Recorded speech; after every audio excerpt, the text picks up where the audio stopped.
It was an ordinary rainy Tuesday afternoon in downtown Boston. The kind of day where the fog rolls in thick from the harbor, swallowing the streets in a cold grey haze. Mark stepped inside a dusty, forgotten antique shop to escape the downpour. The store smelled of old paper, decaying leather and damp wood, a claustrophobic place where time itself seemed to stand completely still. As he scanned the cluttered shelves, something caught his eye. Tucked away in the darkest corner, inside a velvet-lined box, was a silver pocket watch. It was beautifully crafted, yet heavily tarnished, covered in strange, intricate engravings that didn't match any culture Mark recognized. When he brought the watch to the counter, the old shopkeeper froze. The man's face turned visibly pale.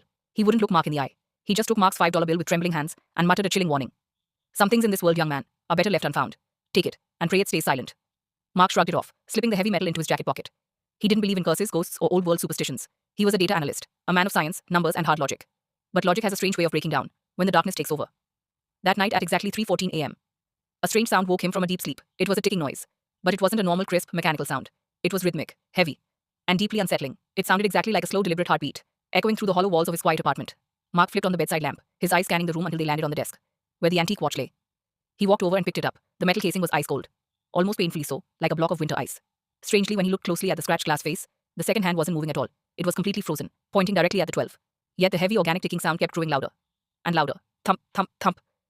Vibrating right through the bones of his hands. Suddenly, the ticking stopped entirely. The room dropped into a dead, suffocating silence. Even the sound of the rain outside seemed to instantly vanish. Then, the whispering began. It wasn't coming from the watch. It felt like a low, raspy voice, breathing right against the back of his neck, close enough that Mark thought he could feel a cold wind on his skin. It whispered a single specific date and a precise time. October 14th, 2026. 3:14 a.m.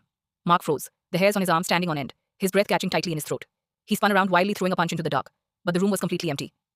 The door was dead-bolted. The windows were locked from the inside. He looked back down at the watch in his trembling hands. The frozen second hand had finally started to move.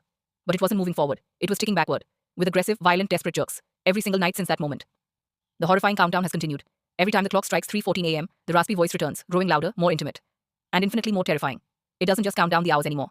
The voice has started sharing information. It whispers dark, hidden truths, secrets about complete strangers. Mark passes on the street, events that happen on the local news the very next morning, with absolute, horrifyingly perfect accuracy. 3 weeks ago, the voice whispered that the man in apartment 4B would suffer a sudden cardiac arrest. The next morning, Mark watched the paramedics wheel a black body bag out of the building. 2 weeks ago, the voice predicted a massive 5-car pileup on the interstate. It happened exactly as the voice described, down to the color of the vehicles. Mark has completely stopped sleeping. The dark circles under his eyes look like bruises. He tried to rid himself of the curse.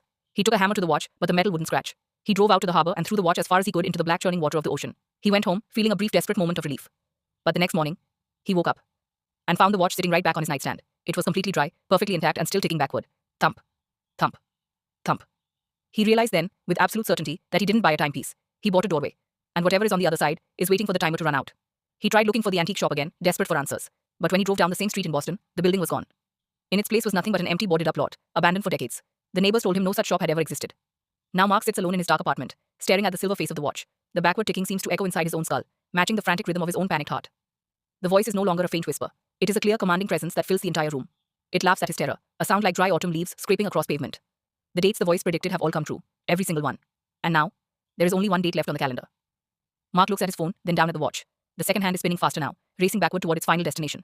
He has exactly 48 hours left. 48 hours until the clock hits zero, until the final veil is torn away, and the ultimate terrifying truth of why he was chosen is finally unveiled.